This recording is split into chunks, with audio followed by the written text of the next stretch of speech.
Yeah.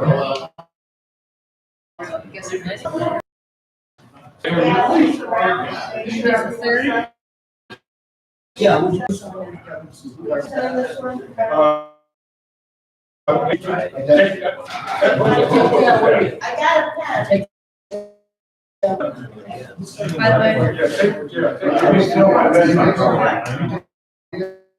I take notes and questions that we talked about, so.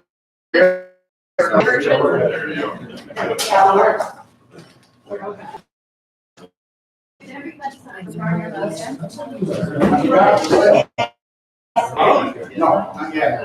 There's only got a trailer right now.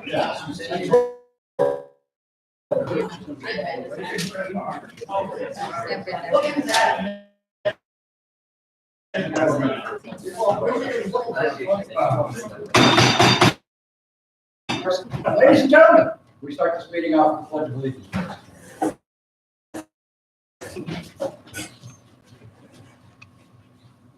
I pledge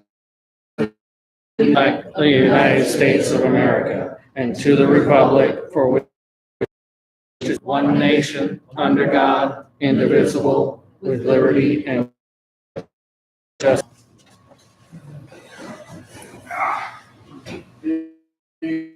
You turn around somewhere in this room, and we also have the no carbon tax petition.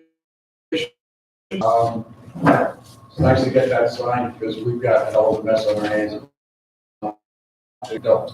Nobody wants to pay 80 cents a gallon for gasoline on top of this meeting. Like I American bumper to bumper. My name is John DeBruin. I'm the founder of the Alliance Group. And all I can say is we're a hell of a pickle right now. As a group, is to gather a group of dedicated people focused on turning this mess around and turning it into a government for the people. The 802 Vermont Alliance does not care what we're on to. Those are just labels. You can be a Republican, Libertarian, Constitutionalist, or even a Blue Dog Democrat. Primary concern is that you follow our goals, principles, and mission ideas as part of this organization to fight for a conservative thinking and fair government. Let me give you a little history about myself. I was born and raised. I became a naturalized citizen in 1975. The first thing I did after taking my oath of allegiance is to go out and register as a voter. I voted in every single election since then because it is my civic duty and my responsibility as a citizen. And what really hurts me is these people that do not go out and vote. Sir, I think I'm more American than millennials that were born here that have become mindless robots from years of twisted brainwashing by the left. When Vermont was still Vermont and everybody was proud to live here. I have watched the state sink deep into a hole of liberal, progressive, whatever this is today that we have. I'm disgusted by it. I want to introduce some of the officers we have here in this group. First of all, we have Malcolm Bliss, who's on the steering committee. Beth Gray, who's our treasurer. Keith Stern, who is on the training committee, acting as a temporary secretary. We have Stephen Whitman here. He is going to Vermont Alliance County rep for. We also have Kevin, who is our county rep for Windsor. They cannot be legislated away, nor can any attempt by any person, organization, or government will be met with the strongest resistance. Now, this is a quote from 1927 by newly elected during his inaugural speech. Very powerful words that were. How many of you remember Dick Snelling? Okay, as far as I'm concerned, Dick Snelling was the last real mind in office. Upon his death in 1985, the Liberals have crept into power after 2019. First capitulation.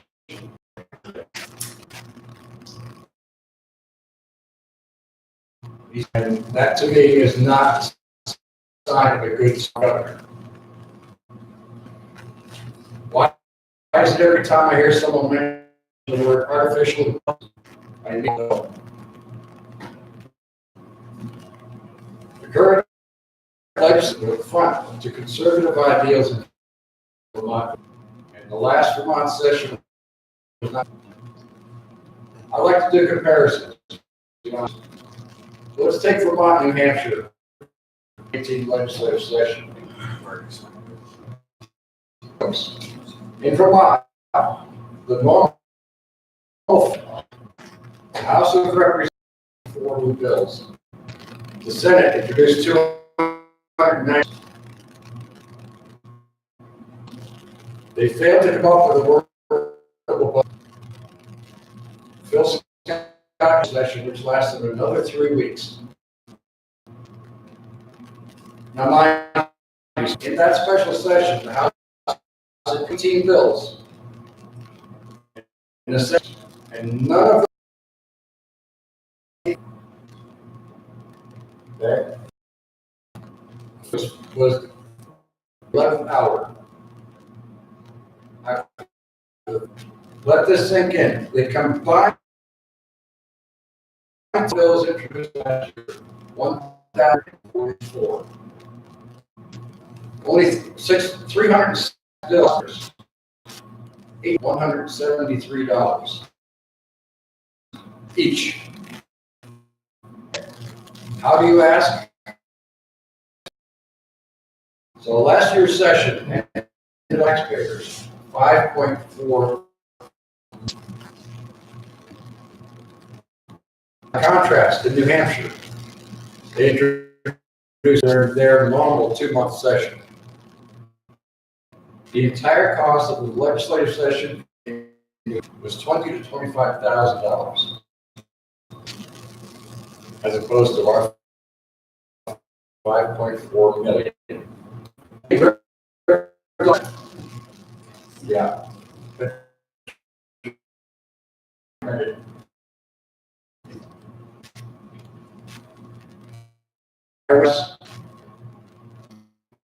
Projects like Act 60 and Act 46.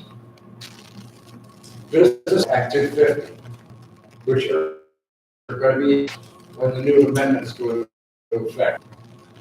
The bloated cost of high employee bonus programs, payrolls, useless investigative committees, funded state pension. The list goes on. I'm here all day just spotting off the problems in Vermont. Vermont currently boasts a negative 3% growth rate with 625,000 people. This is like coming in 51st in a race. All right, we're dead in the water. Bottom of the list as far as growth states. We have 2.9% with 1.3 million people. How does that happen? Government and low taxes. You take a jackass by the ears, another animal. Going back to ethical government back was a great thing work for us.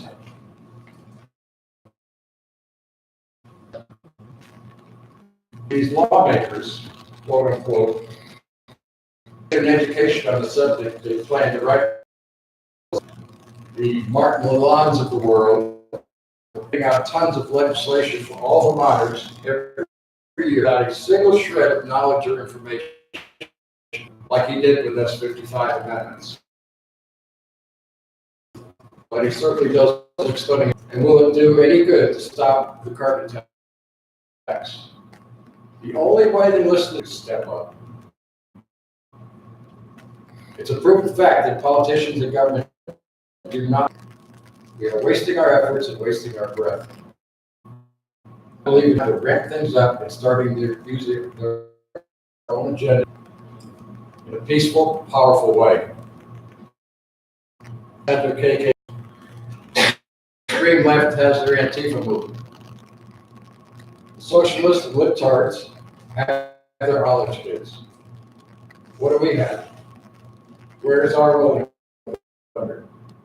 Where are the Green Mountain Boys? 40,000 of those were home watching TV on election day. And it was not going to help.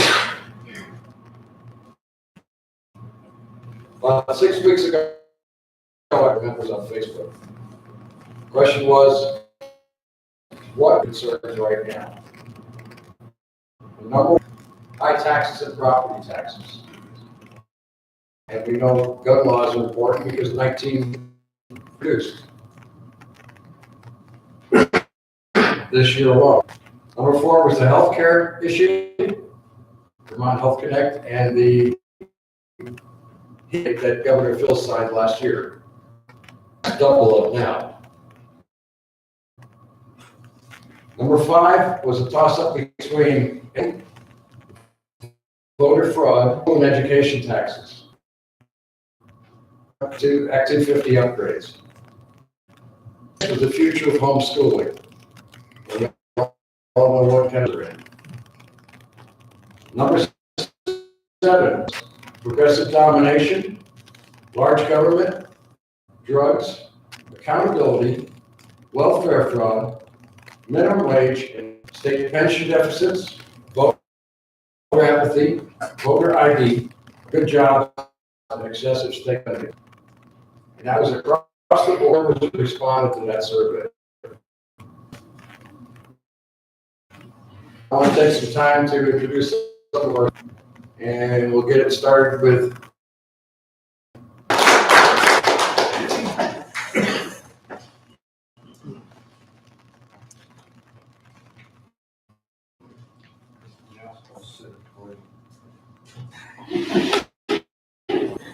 all right. You all should know as of Friday, there were 649 bills introduced this session in the House and Senate. 2 months. Despite all the effort to promote why did I lose in 2016, I received over 8,000 votes, the first runner-up. The last election, I got just over 7,000 votes. So I'm certain many of us in this room support Trump. The majority of liberal Vermont do not. Pay little attention to local candidates, base their votes on what happens in the next. Another factor may have been the division in the party, which I put a great deal in Phil Scott. I may have lost votes speaking out against both. The only help I received from the state GOP was they didn't have a problem asking me for donations, so. There are changes coming. I'm not certain what level those changes will be, and moving forward, we need to find a way to educate voters on what's happening and make it clear that what happens in Montpelier has a major in the future of the state. I was Saturday asking him if he needed to run 4 years old, and I asked him if he was going to vote. But he didn't know what he was voting for or who the candidates were that he was voting for in town.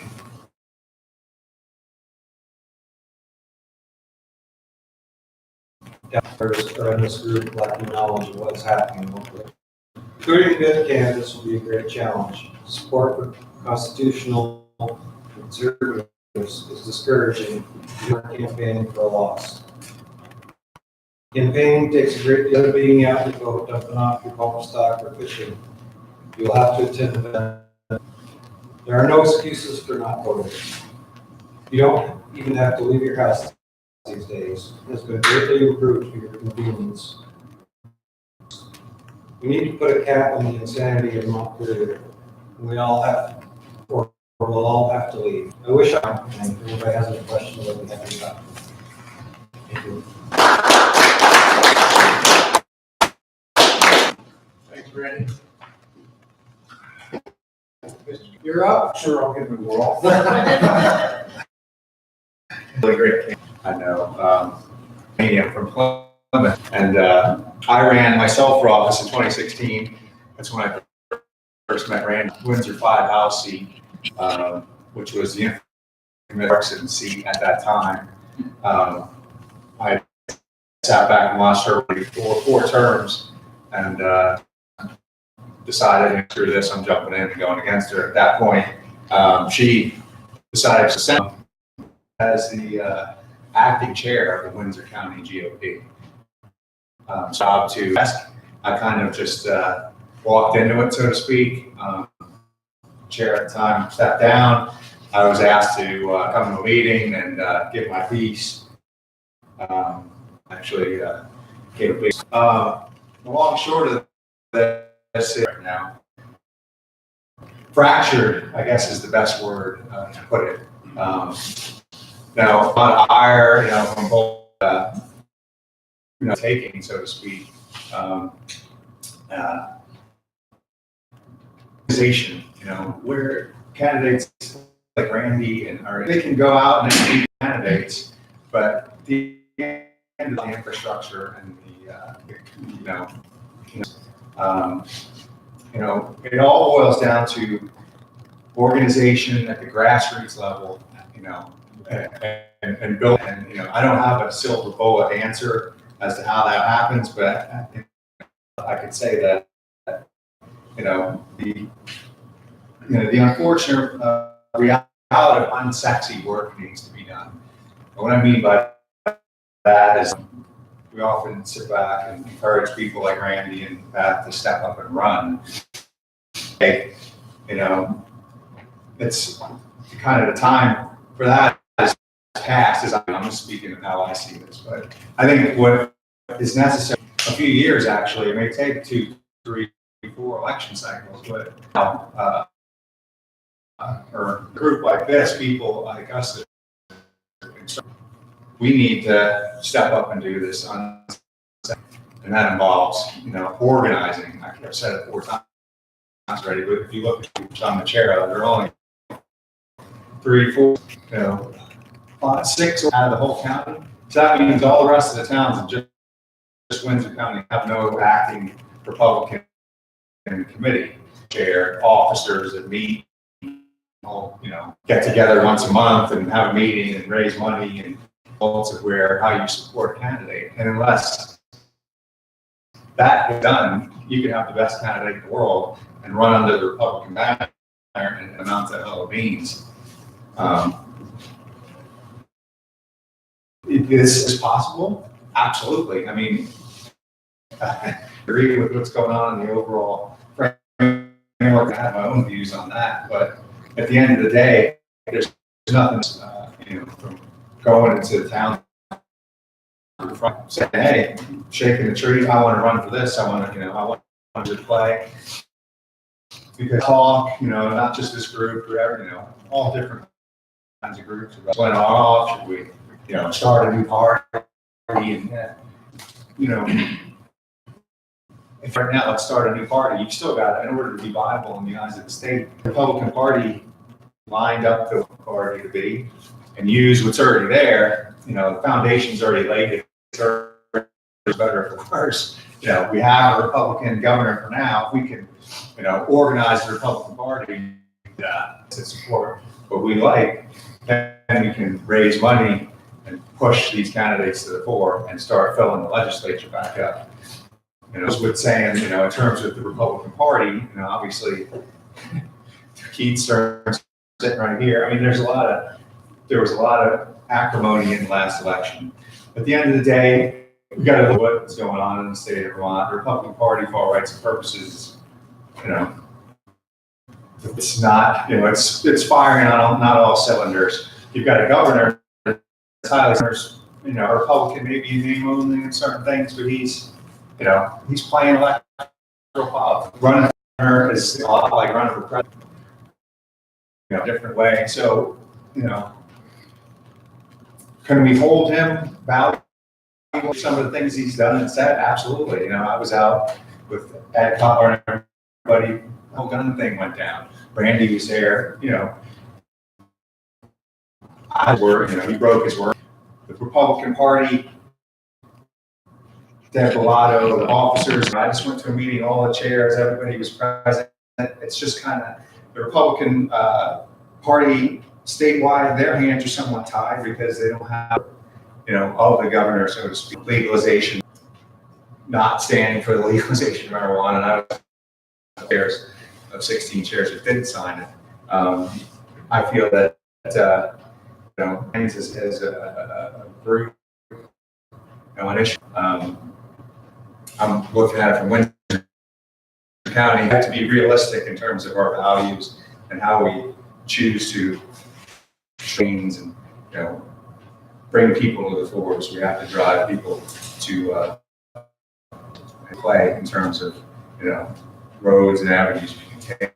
We got to, I think, start with organization. Questions I can answer them, I hope. I got just one thing. I don't think we're a defunct gumption and knowledge to get us going. We're underfunded. The other party has Soros, they have Bloomberg, they get all kinds of money. So we got to figure out ways, how do we fund this? Get good candidates. It's a lot of work. I mean, I watch what these guys go through. It's a lot of work. It's a ton of work. It's a lot of money too. It's a ton of work. And we don't have it, so we have it in. We don't have it pouring in unless you guys know some rich donors that want to be. Seriously, this is where we're at. And we're also in a state dominated by progressives. We are. Like I heard, but at the end of the day, you gotta try and, what would be most important for, you know, liberty-minded, you know, freedom-loving people in terms of if weed was going to be legalized, where should we put our energy? And where I believe it's in sponsoring legislation to outlaw civil assets in Vermont at the state and federal level, because at the end of the day, Colorado, Washington, Montana, in a big way,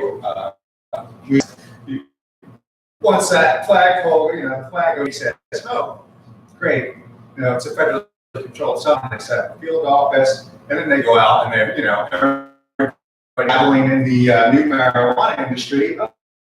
You get pulled over, you get, oh, there's your truck, there's your business, your house taken away. They sell it, they make a lot of money. They do it to great effect in Tennessee, and you know, it's a money machine group. We can get behind something like that, and that, because then that limits how it can unfold.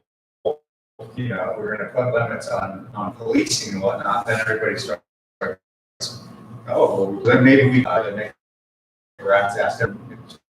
To me, is that we don't turn Vermont into another, you know, chapter for the drug war, which we don't have that going on in Vermont, at least not yet, to a large extent. So